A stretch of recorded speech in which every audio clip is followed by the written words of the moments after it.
सबसे अधिक कवित्व जिन संतों के लिखे हैं, नरसी जी, नामदेव जी, उनमें एक रानी रत्नावती जी का भी नाम है, जिनके लिए सबसे अधिक कवित्व प्रियादास जी ने लिखे हैं।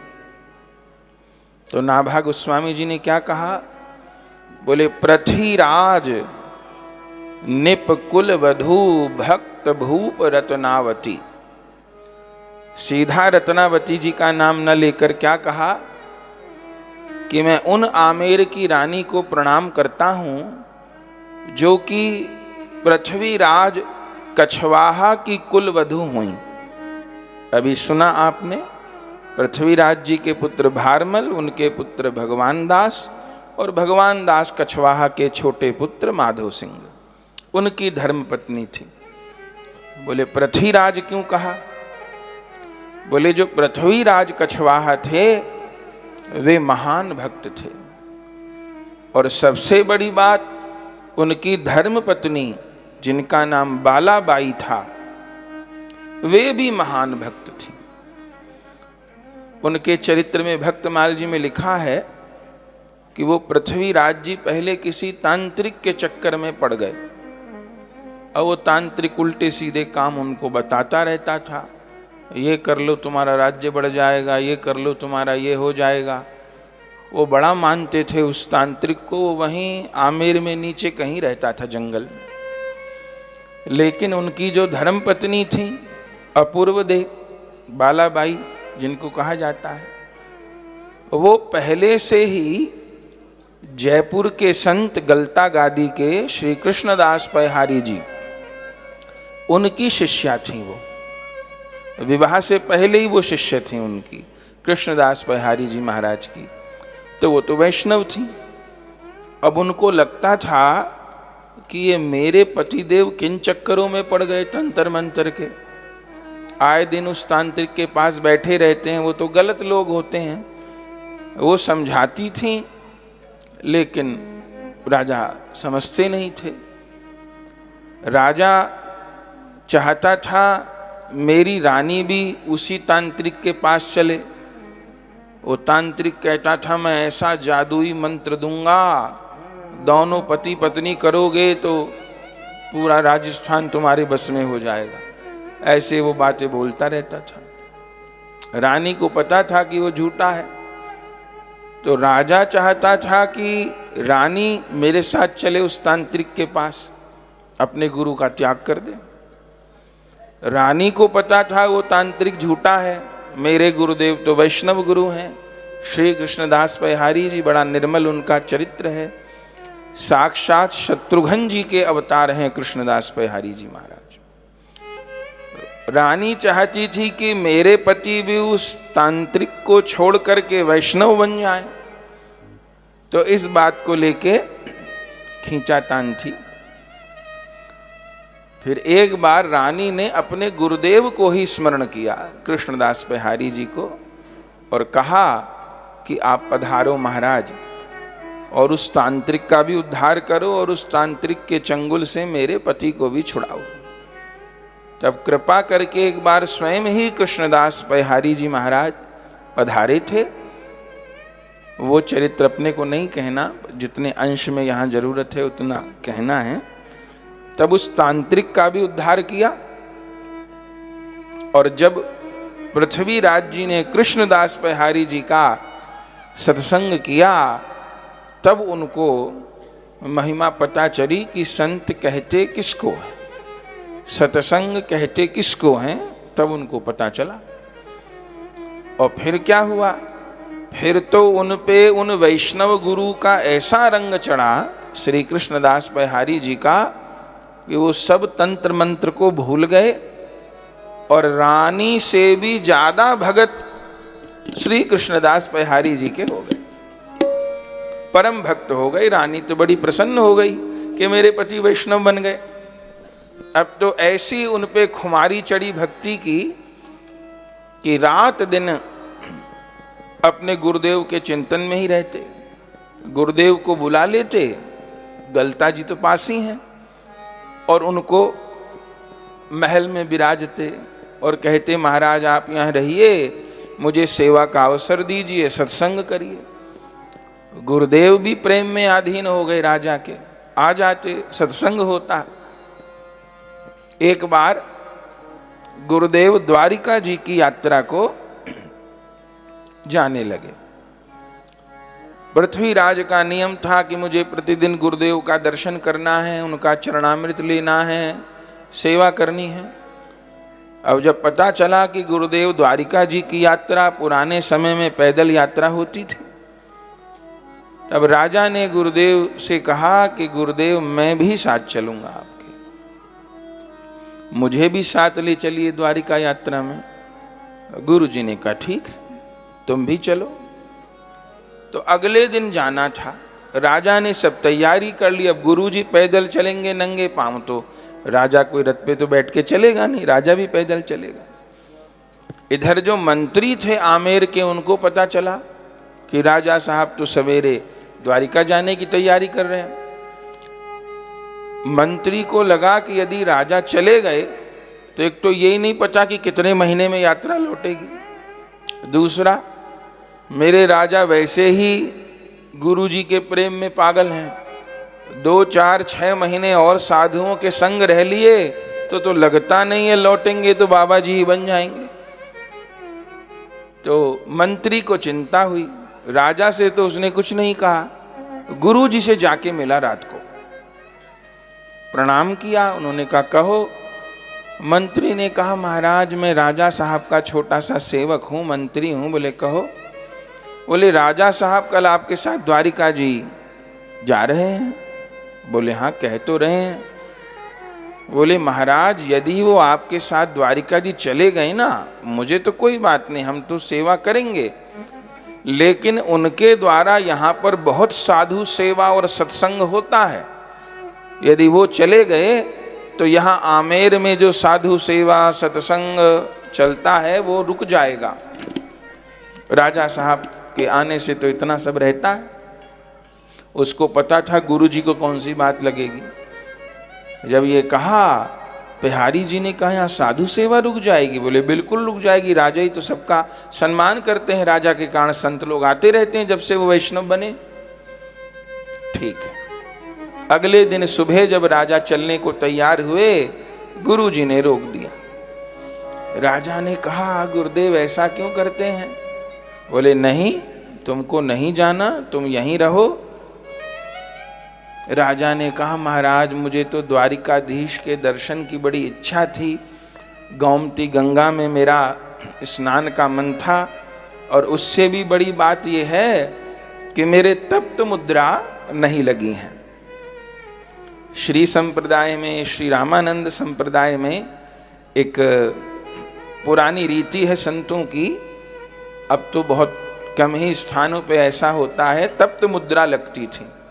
तप्त मुद्रा माने तपा करके वैष्णवों को, अवैष्णवों को नहीं, दीक्षा हो गई तो उनकी यहाँ भुजाओं में शंख चक्र गदा पद्म की मुद्रा लगती थी। पहले समय में जिसके तप्त मुद्रा लगी हैं उसी को ही ऐश्वर्य मार्ग का उपासक माना जाता था। तो वो मुद्रा लगती थी द्वारिका जी में, शंख चक्र गदा पद्म माने अब वो चतुर्भुज हो गए, पार्षद बन गए। तो राजा ने कहा कि मुझे मुद्रा भी लगवानी थी। तब गुरुदेव ने कह दिया तुम यहीं रहो, ठाकुर जी तुम्हारी सारी अभिलाषा यहीं पूरी करेंगे, पर साधु सेवा बढ़कर के है, और साधु सेवा को छोड़ के ठाकुर का दर्शन करने ना जाओ। जब साधु सेवा और ठाकुर सेवा आमने सामने आ जाएं, संत सेवा और ठाकुर सेवा दोनों आमने सामने आ जाएं, तो भक्तमाल जी का सिद्धांत यह है कि ठाकुर सेवा को पीछे कर दे, संत सेवा को पहले कर। ये भक्तमाल जी का सिद्धांत है। तो बोले यहां रह के साधु सेवा करो। तो बोले ठीक है महाराज। अब चले गए गुरुदेव द्वारिका जी, और पृथ्वीराज जी वहीं पर रह गए। धीरे धीरे करके समय बीता, और इधर जिस दिन कृष्णदास बिहारी जी द्वारिका जी पहुंचे, जिस दिन गुरु जी ने वहां द्वारिका जी में दर्शन किया, उसी दिन द्वारिकाधीश ने यहीं आमेर में पृथ्वीराज के महल में प्रत्यक्ष हो करके पृथ्वीराज को दर्शन दिया। पृथ्वीराज का महल प्रकाश से सुगंध से भर गया। पृथ्वीराज को साक्षात दर्शन द्वारिकाधीश जी ने दिया।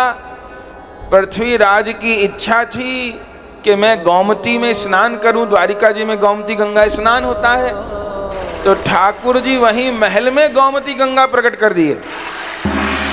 महल में कमर कमर जितना पानी बहने लग गया। राजा ने स्नान किया, ठाकुर जी का दर्शन किया, चरण स्पर्श किए।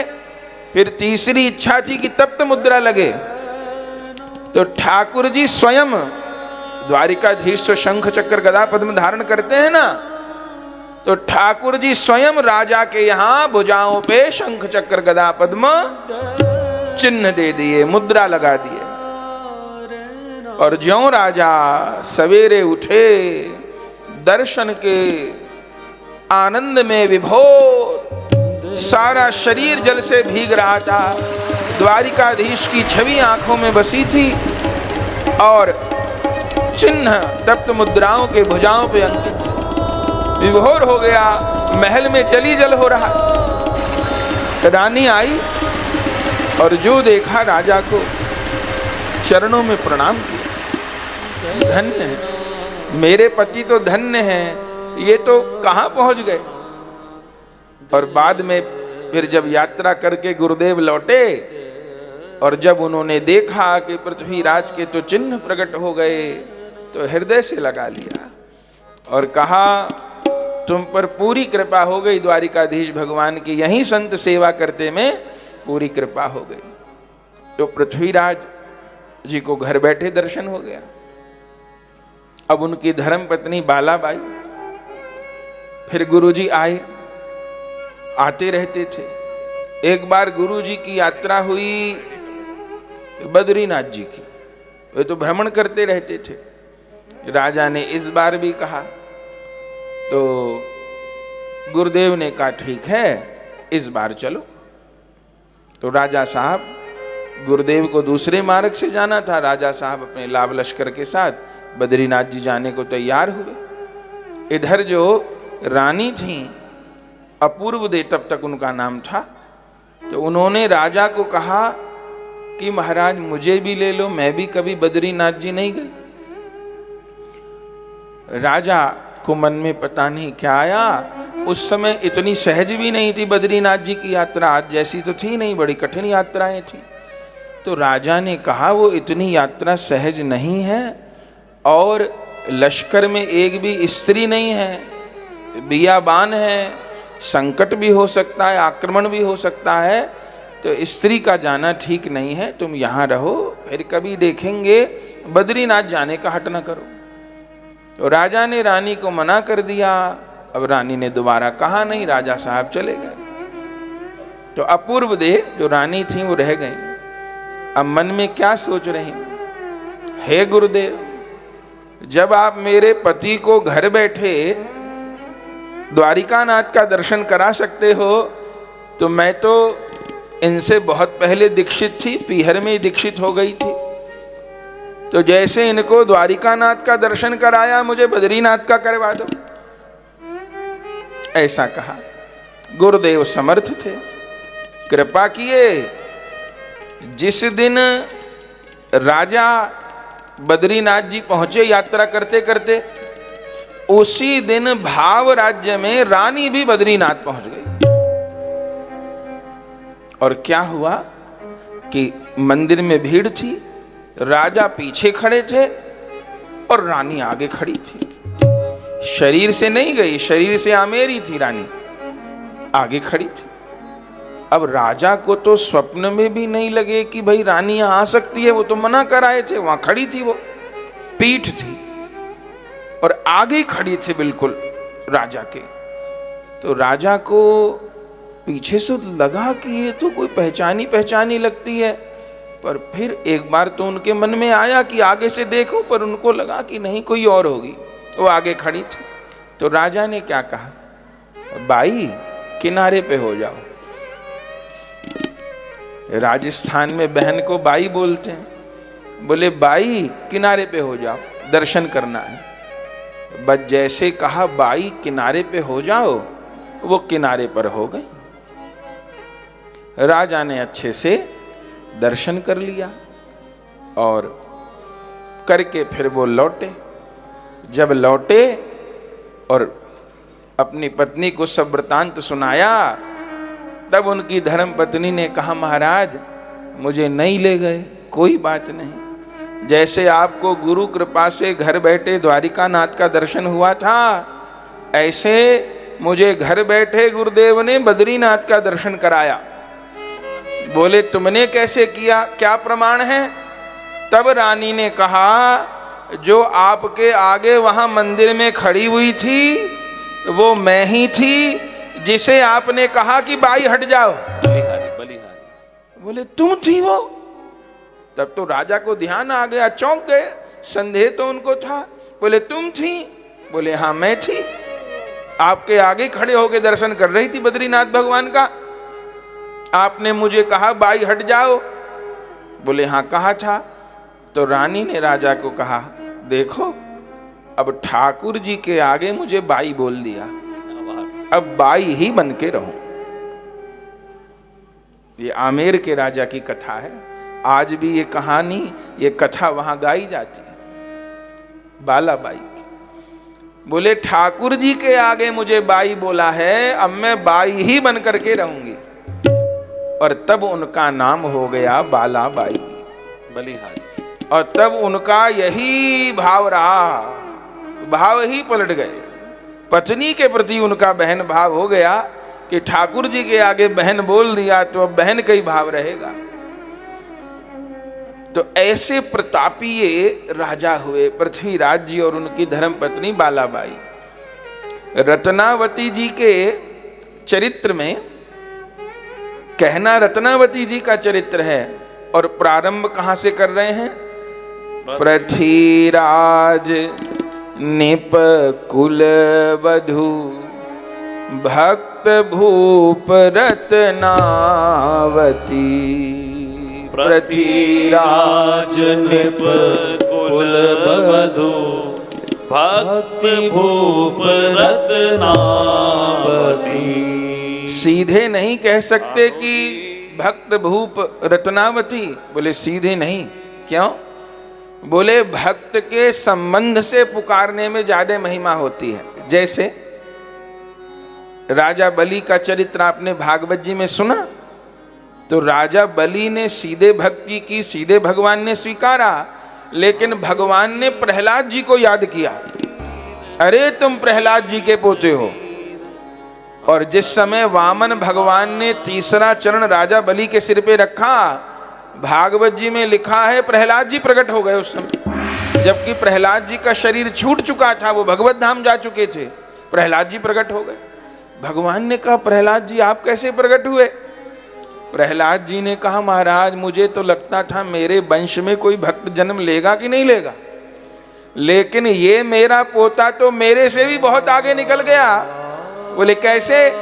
बोले मेरे सिर पे तो आपने हाथ रखा था, मेरे पोते के सिर पे तो आपने चरण रखे, तो मेरा पोता मेरे से भी आगे निकल गया।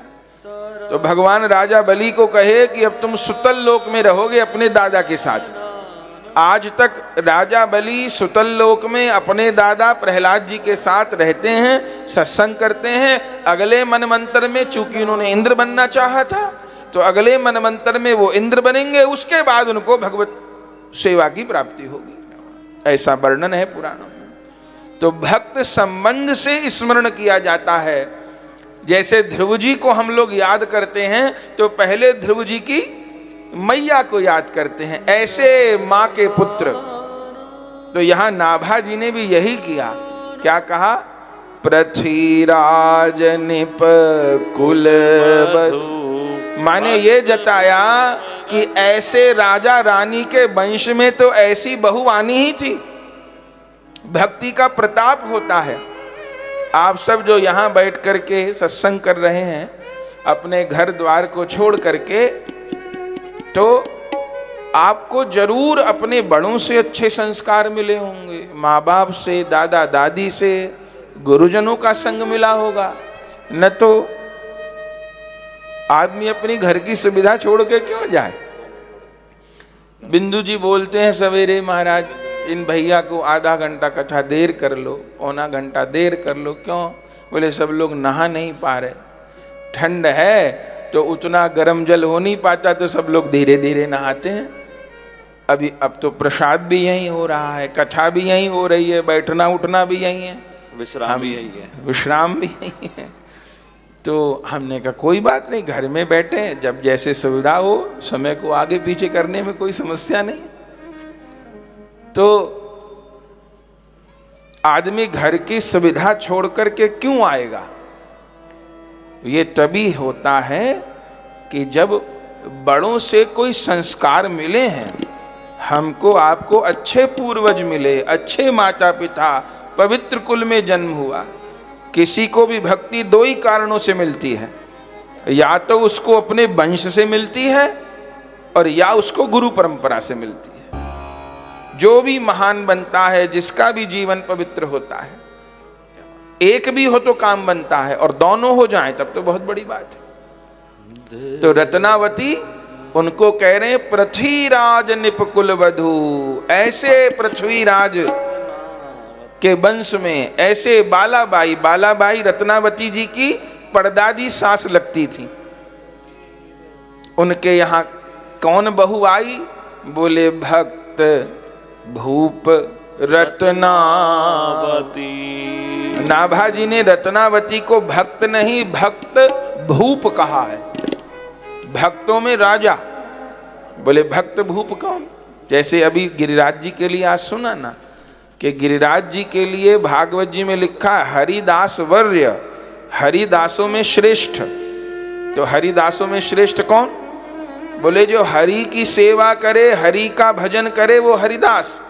लेकिन जो हरि के साथ में हरि के प्यारों का भी भजन करे, हरि के प्यारों की भी सेवा करे, वो हरिदासों में श्रेष्ठ। ऐसे नाभाजी के अनुसार भक्त भूप कौन? जो केवल भगवान का भजन करे वो भक्त, और जो भगवान के संग में भगवान के भक्तों का भी भजन करे वो भक्त भूप। तो रत्नावती कौन है? भक्त भूप रत्नावती।